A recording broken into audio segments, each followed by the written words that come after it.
आमतौर पर चंडीगढ़ को डिज़ाइन करने का श्रेय हम ली कॉर्बूज़िए को ही देते हैं और ये बात काफ़ी हद तक सही भी है।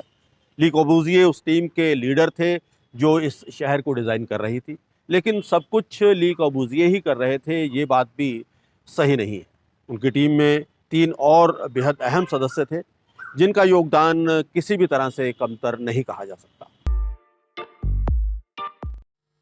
ये काफ़ी सही बात है कि कबूज़ियर ने चंडीगढ़ को अकेले नहीं बनाया था और मैं सिर्फ़ उनकी टीम के 3 लोगों के बारे में नहीं, जो इंडियन टीम थी, जो इंडियन ब्यूरोक्रेट्स थे, ऑफ़िसर्स थे, आर्किटेक्ट्स थे, उन सबका भी जो कंट्रीब्यूशन था वो कहीं पे काफ़ी ज़्यादा छुप गया क्योंकि कबूज़ियर की पर्सनैलिटी इतनी विशाल थी, उसकी ऑरा इतनी बड़ी थी कि जो भी उसके सामने होता है ना, सूरज के आगे दिया जलाने वाली बात होती है।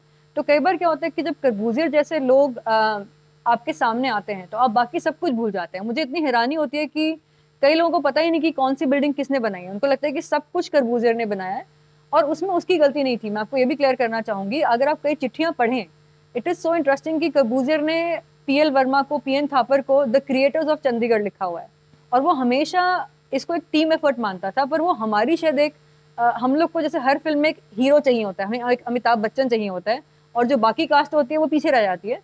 तो चंडीगढ़ में यही हुआ। 2 ब्रिटिश प्लानर्स भी उनकी टीम में थे। उनमें से एक थे एडविन मैक्सवेल फ्राई और दूसरे थे एडविन मैक्सवेल फ्राई की पत्नी जेन ड्रू। लैंडस्केप चंडीगढ़ की इस कड़ी में इस बार हम इन्हीं 2 डिज़ाइनर्स के बारे में बात करने वाले हैं, मैक्सवेल फ्राई और उनकी पत्नी जेन ड्रू। खास तौर पर हम मैक्सवेल फ्राई के बारे में बात करेंगे।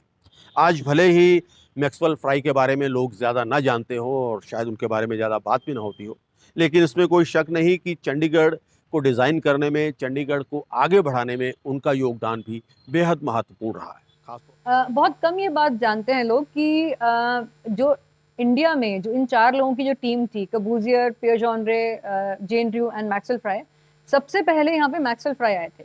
इनफैक्ट मैक्सवेल फ्राई ने ही शुरू में दिल्ली में जो 1-2 मीटिंग्स हुई उनकी, जो यहाँ के ऑफिसर्स से मीटिंग हुई शिमला में, वो सारी मैक्सवेल फ्राई ने ही की थी। बिकॉज़ उस टाइम पे उनको काफ़ी सीनियर माना जाता था कि he will be a team leader.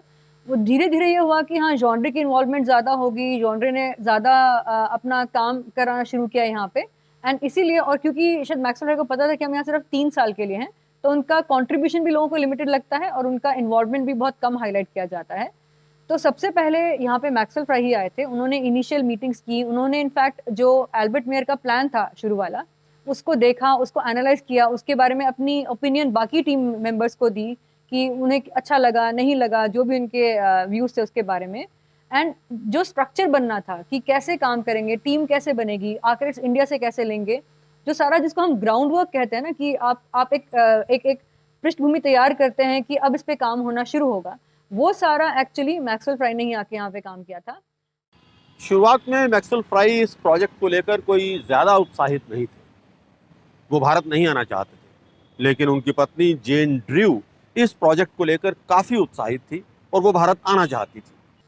फिर जेन ड्रू थी, मैक्सवेल फ्राई फिर भी थोड़े रिलक्टेंट थे, क्योंकि उसका मतलब ये होता कि उनको अपनी प्रैक्टिस लंदन में छोड़नी पड़ती, उनकी फैमिली थी वहाँ पे, 2 बेटियाँ थी उनकी, वो सब वहाँ छोड़ना पड़ता, क्योंकि कंडीशन ये थी कि वो एटलीस्ट 3 साल के लिए इंडिया में आके ही रहेंगे और यहीं पे काम करके यहाँ पे जो डेवलपमेंट होनी है, वो सुपरवाइज़ भी करेंगे और यहाँ बनवाएँगे भी। तो इसलिए मैक्सवेल फ्राई थोड़े से रिलक्टेंट थे क्योंकि वो ऑलरेडी और भी काम कर रहे थे, वो एग्ज़िबिशन पे काम कर रहे थे ब्रिटेन में, कहीं और भी काम कर रहे थे। जेन ड्रू को बहुत एक्साइटमेंट थी कि नहीं एक नया काम है एंड शायद वो भाँप गई थी कि एक ऐसा काम है जो इतिहास के पन्नों में जाएगा। ये कोई छोटा-मोटा काम नहीं है कि आपने एक बिल्डिंग बना दी, आपने एक एग्ज़िबिशन लगा दी, वो 2 महीने में उतर गई। ये सदियों तक रहने वाला काम है, शायद वो इस बात को समझ गई थी और यही चीज़ उन्होंने फिर कबूज़ियर को जाके समझाई कि शायद ये आखिरी मौका हो कि आप अपनी सारी जो आपकी जो थ्योरीज़ हैं, फिलॉसफीज़ हैं, टाउन प्लानिंग की, अर्बन प्लानिंग की, आप इनको एक सच्चाई में बदल पाओगे वरना वो किताबों में ही रह जाएँगी। तो जेन ड्रू और मैक्सवेल फ्राई का मेन कंट्रीब्यूशन क्या था कि वो खुद तो आए, पर कॉर्बूज़ियर को भी इस टीम में लेके आए। बहरहाल सन 1950 में मैक्सवेल फ्राई भारत आ गए। उनकी पत्नी जेन ड्रू कुछ महीने बाद भारत आई। उस वक्त पंजाब की राजधानी शिमला हुआ करती थी। अब मैक्सवेल फ्राई को यहाँ रहते हुए ली कॉर्बूज़िए का इंतज़ार करना था और उनके कज़न पियरे जेनरे की कंपनी में वक्त गुजारना था। अफ्रीका के विभिन्न देशों में काम कर चुके मैक्सवेल फ्राई और जेन ड्रू को लो कॉस्ट प्लानिंग का अच्छा खासा अनुभव था। चंडीगढ़ को भी उनके इस अनुभव का काफ़ी फ़ायदा मिला। चंडीगढ़ में जिन प्रोजेक्ट्स पर भी उन्होंने काम किया वो सीधे आम आदमी की ज़रूरियात से जुड़े प्रोजेक्ट्स थे, फिर चाहे वो सेक्टर 22 के सुंदर सादा आवास हों या फिर यहाँ का Kiran cinema. Maxwell Fry pre fabrication expert थे, जिसकी वजह से इमारतों को बहुत कम समय में और कम लागत में बनाया जा सकता था। उस समय पैसे की भारी कमी झेल रहे हमारे देश को मैक्सवेल फ्राई जैसे डिज़ाइनर्स और प्लानर्स की ही ज़रूरत थी।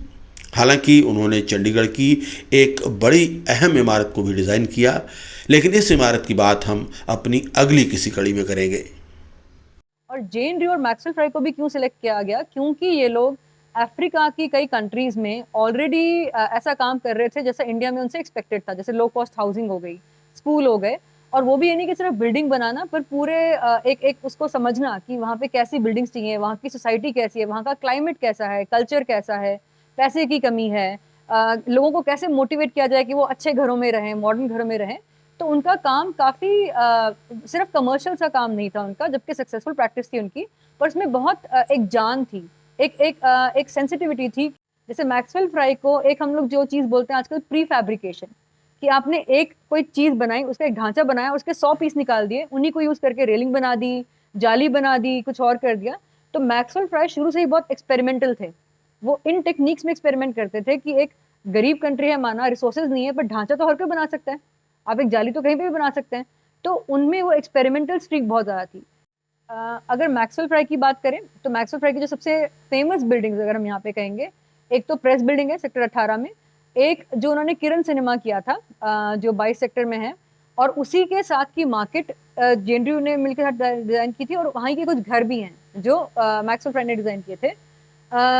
सबसे इंटरेस्टिंग चीज़ ये है कि हमारे पास 3 आर्किटेक्ट थे, जेन ड्रू, मैक्सवेल फ्राई और पियर जॉनरे। तीनों ने घर डिज़ाइन किए, कई बार सेम साइज़ का, सेम टाइप का, पर तीनों का काम करने का तरीका बहुत अलग था। आप जिसने अगर थोड़ा पढ़ा हो, आप देख के बता सकते हैं कि ये जेन ड्रू का घर है, ये मैक्सवेल फ्राई का घर है, या ये जॉनरे का घर है। लैंडस्केप चंडीगढ़ के इस एपिसोड में बस इतना ही। और एक बार फिर से, जैसा कि हम हर बार करते हैं, एक बार फिर आपसे हम विनम्र प्रार्थना करते हैं कि आप हमारे चैनल को सब्सक्राइब करिए और इसके साथ साथ बेल आइकन ज़रूर दबाइए ताकि आपको नोटिफिकेशंस भी मिलते रहें। धन्यवाद।